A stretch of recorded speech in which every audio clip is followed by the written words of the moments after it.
Hey friends, I think it's a bit of a rite of passage for a WoW YouTuber to make a video and then the next day have Blizzard hotfix everything and invalidate a lot of what was said, and that's exactly what happened to me with my last Delve video. Yesterday Blizzard applied some hotfixes targeted at balancing Delve difficulty between solo and group experiences, and the result has been that Delves and groups are now significantly harder than before, while remaining challenging for solo players. So let's talk about what happened. There's a tweet by Sloot that identified a problem in Delves where mobs basically had more health and more damage if you were soloing them, at least as a tank, compared to if you added players to groups. So you add a second player to your group and the damage output of the mobs goes down dramatically and their health actually goes down, and then it's obviously backwards. That is clearly unintended behavior. So Blizzard made this blue post.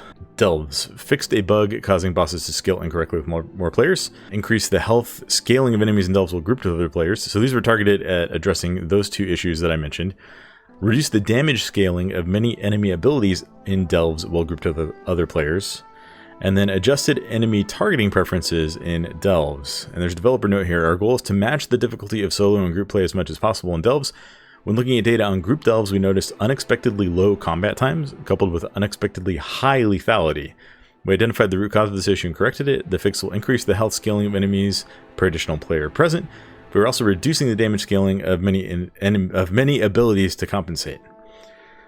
And the result of these was actually kind of unintended. The end result is that people, I heard reports of people in a 5-man Delve getting hit for like 12 million damage by one shot, which is more health than like even very geared tanks have right now. So that was obviously not the intent. They clearly missed the mark a little bit with this. Let's read through the rest of the notes. Zekvir's influence has grown stronger, introducing a new enemy variant in Delve Tier 8. Fixed an issue where the health bar UI could fail to display correct values in Zekvir's lair, so that's just a bug fix. Revives remaining has changed to lives remaining. Now anytime a player dies, so this just invalidates one of my tips from my video, the counter is reduced was anytime a player releases spirit. In addition, reaching a checkpoint will now provide +1 life. I think this is actually a fine change. It was a little bit unfair to solo players that group players had a way to dodge deaths counting against their timer, and also provided a little bit too much power to bring in classes that can res with you. I do think that they need to take a little bit of a look at like how punishing it can be to die in group content now, because if you're, trying to, like, maybe you have a friend who's not as good as the rest of your group and you're trying to help them get a nice vault, get a nice item, and they die a few times along the way. Well, now instead of being able to kind of counter that, you really don't have any way to counter that other than telling them to like sit way back and like not even get in combat. But that's not a good experience. That's not good gameplay. So hopefully they can take a little bit of a look at that aspect of things. But the big picture here is that Blizzard wants Delves to be balanced between solo and group content. Soloing Delves should not be harder than doing them in a group, and doing them in a group should not be very, very easy. Clearly, they want Delves to be a long-term thing in the season, so let's talk a little bit about what is really going on with Delves right now. I think Delves have a little bit of an identity problem. Who are they for? What is their purpose? Are they intended to be a solo player experience? Are they intended to be something that you can group up together to get better loot for your characters? I think one of the things that Blizzard wants to do is make this an endgame progression system. That's why the Delves are tied into the Great Vault. That's why there are different tiers of difficulty and why you get increasing rewards as you go through them. And they want players to be able to have long-term goals for Delves. If someone is focusing on Delves as their form of in-game progression, they don't want you to necessarily be able to come in with like fresh questing gear and immediately start clearing level 8. This is being set up to be something that people can establish goals in. And I think what Blizzard wants is for Delves to be a good solo experience with a group option. Now, I'm not saying they're there yet. I'm not saying that we don't need a lot more tuning, and more tuning is coming, by the way. They have announced that they're prioritizing tuning Delves because they've seen that their fixes have been very unpopular. So basically what has changed is mob damage output has gone down a little bit. There's also a 20% spell damage nerf to all spellcasts within Delves. So that has gone down, but honestly 20% is not going to be much of a difference because some of these were very, very overtuned. When you have a web bolt hitting you for over 1 million damage, now hitting for slightly under 1 million damage, you're still going to be in trouble if you don't have a lot of ways to stop these mobs. But more changes are coming, so we'll have to wait and see exactly how all of that shakes out.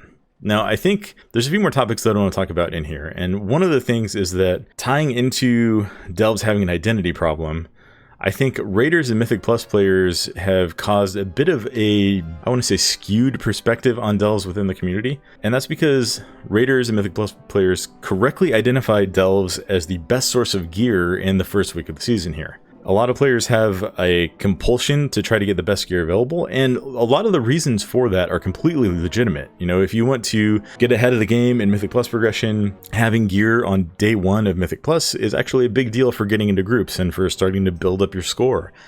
And so it's hard to blame players for wanting to do that.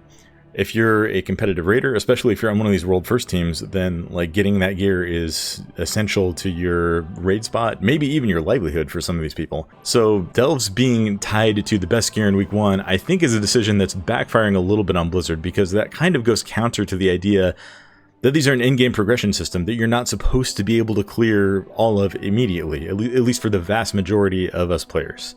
I think part of this problem could have been alleviated if they had opened Mythic Plus in week 1, but they had other reasons for deciding not to do that. Maybe another approach would have been to kind of like gate the rewards of Delves in a similar way to how Mythic Plus is gated.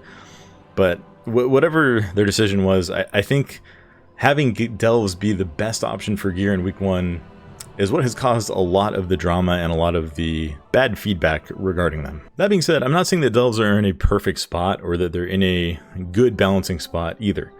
I think incoming damage in Delves is probably too high for most players, and part of the problem is that much of that damage is unavoidable.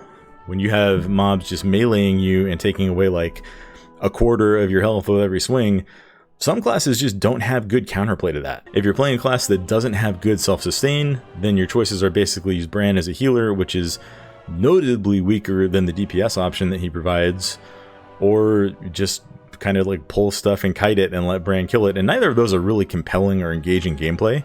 And the defensives that players have between classes are really not a one-size-fits-all solution. Some classes have a defensive on a very short cooldown that they can hit for every pack. Some players have a defensive that's on like a 3-minute cooldown, and that's the only real thing that they have. This is complicated by the fact that Brann has no tank spec, so if you're going in as, like let's say you're going in as a discipline priest and you don't even have an interrupt, sure you have really good self-healing, but if you've got several mobs hitting you, like your options for recovery or stopping multiple casts going off are extremely limited. Complicating this by Brann's healer spec being not great compared to his DPS spec, it really can feel like a poor solo experience for a lot of players who I think Blizzard was targeting with this system.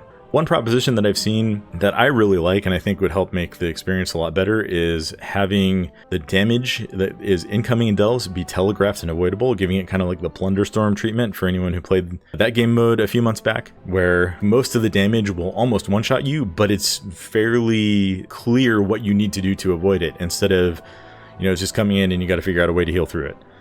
This would be pretty poor gameplay for casters, but one thing that they might be able to do, and I'm just kind of brainstorming here, they might be able to like allow casting while moving in Delves, at least in certain scenarios where there is a lot of damage that you have to dodge.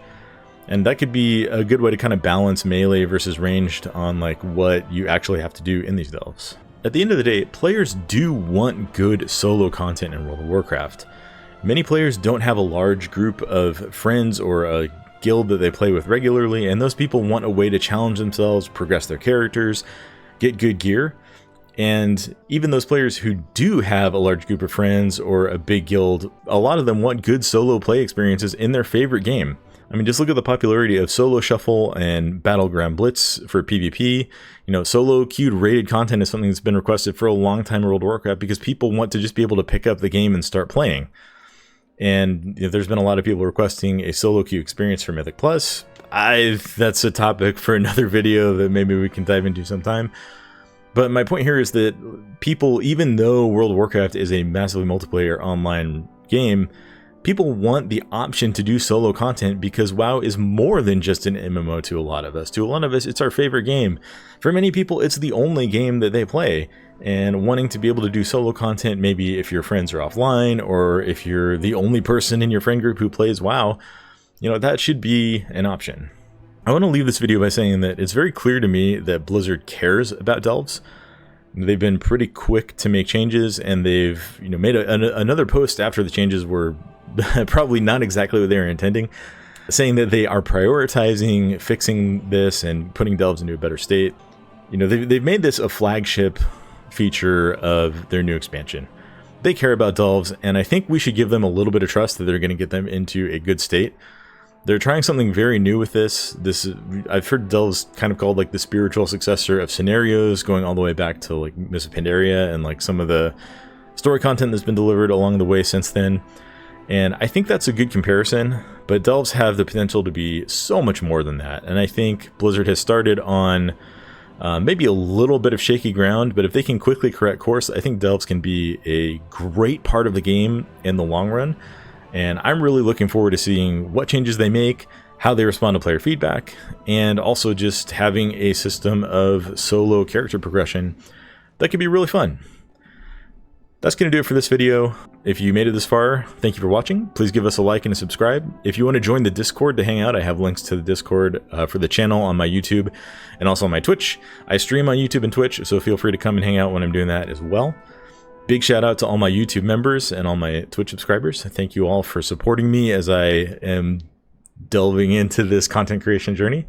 And I'll catch you guys all in the next video. Farewell, my friends.